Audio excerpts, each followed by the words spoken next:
Underworld don और भारत का दुश्मन नंबर 1 दाऊद इब्राहिम को जहर देने की खबर है। बताया जा रहा है कि पाकिस्तान के कराची में स्थित उसके बंगले में उसे जहर देकर मारने की कोशिश की गई है।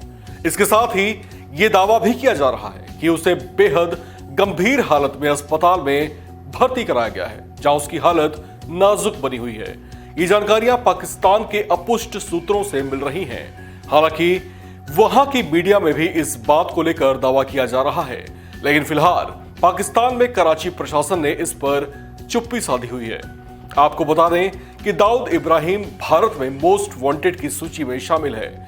मूल रूप से भारतीय दाऊद इब्राहिम यहां सालों तक कई संगीन अपराधों को अंजाम देने के बाद पाकिस्तान चला गया था, जहां से उसे पाकिस्तान का पूरा समर्थन और संरक्षण मिलता रहा।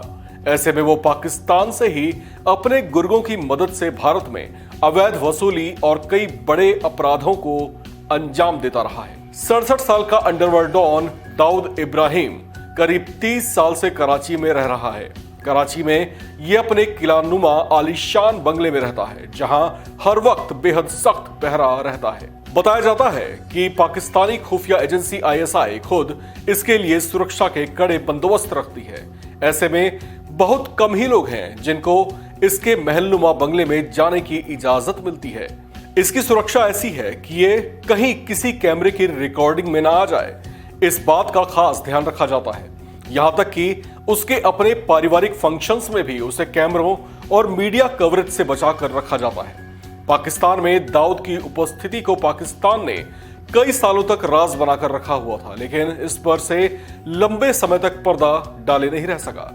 दाऊद तब भी चर्चाओं में आया था जब पाकिस्तान में उसकी बेटी की शादी पाकिस्तान के पूर्व क्रिकेटर कप्तान जावेद मियांदाद के बेटे के साथ हुई थी। हालांकि तब भी वो कैमरों के सामने नहीं आया था, लेकिन पाकिस्तान सरकार के दस्तावेजों में व्हाइट हाउस कराची को पाकिस्तान शहर में दाऊद के 3 पतों में से एक के रूप में सूचीबद्ध किया गया था, जहां लंबे समय तक दाऊद का ठिकाना रहा।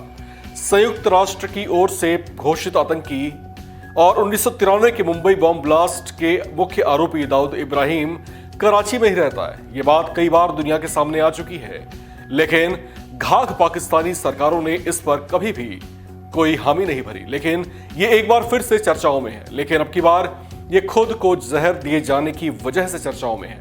ऐसे में सवाल ये भी उठ रहे हैं कि अगर ये सच है तो फिर उसे मारने की कोशिश किसने की।